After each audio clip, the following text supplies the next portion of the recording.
up, guys? It's Dave from GI Tactical here in Plano, Texas, and we've got a great tip for you about maps. I know what you're saying. Come on, Dave, what do you really need a map for? It's Airsoft. It's like playing a video game. And that's exactly why you need a map. So let's take a look at the one we've got here in the store, and I'll show you why it's important. You guys see right here is a 3D model of D14 Airsoft in Sanger, Texas. This is the field that we like to play at. And it tells you a lot of interesting information about angles and sight lines and where you can maneuver from around the field. It'll give you a ton of interesting information, and you think of it the same way that you think of looking at a map in a video game when you play something like Rainbow Six Siege. Knowing map layouts is extremely important. You need to know where all your angles are, where enemies are going to come from. And it's no different in Airsoft. So for example, one of the popular spawn points here at the field is going to be right about here. And you'll see a lot of guys travel over the bridge and come into this area full of buildings right here, and you'll see a ton of fighting. And a lot of people don't understand that. Take this building right here, I'm going to zoom in on it right here, has a giant gap in the middle that you can traverse through. Most players play around the outside edges and don't realize that that's such a great angle for working through that building. The same thing with some of these other buildings. They don't understand the shape of the rooms or the way the layout works. For example, this is the chop shop that here at D14, and what you don't see is the car that's on the inside of it, or that used to be, and all the tires and such, but it does give you a better layout of the idea of the room. So you have a little bit more knowledge to work on about how to maneuver around the field. A lot of people don't understand why this one is called the bowling alley. You kind of get it now. It looks like a stack of bowling pins. Tons of options for finding angles and ways to engage. But how do you find a map, you ask? Well, that's a good question. Let's go show you. You already probably knew the answer to this, but Google Maps is a really great tool. They're always taking satellite photos and finding interesting stuff to update and change pictures of. So for example, here's D14. You can see this was clearly taken on game day because the parking lot is full.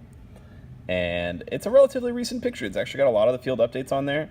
You'll see a lot of things that actually aren't on our 3D model. For example, this cluster of buildings here that they haven't updated yet because those buildings are all modular and they change pretty frequently. The prison is built, and that had just been constructed around the time that they sent us our model.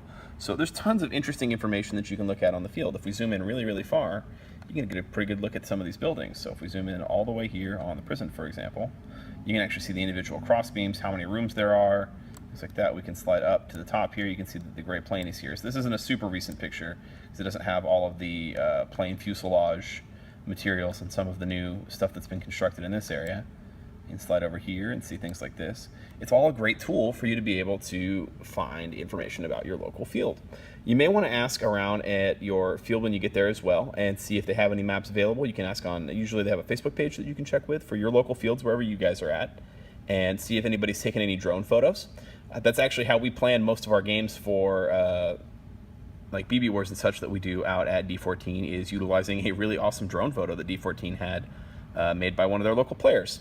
And it's a great option for us because it gives you a really great angle of the field, orientated properly for direction, and it makes it really, really easy to look at things and say, okay, spawn should go here, objective should go there. And it's just all about learning where key points of interest are on your map. Ask around on Facebook, ask around local players, get them to show you on the map, write stuff down, take notes. It's a really, really awesome tool, and it'll help you up your game to the next level.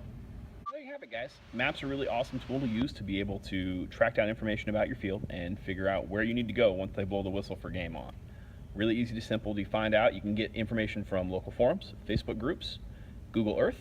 You can even ask around and see if anybody there's got some cool drone footage they use for videos. A lot of times at bigger fields, it's very popular for players to film the drones.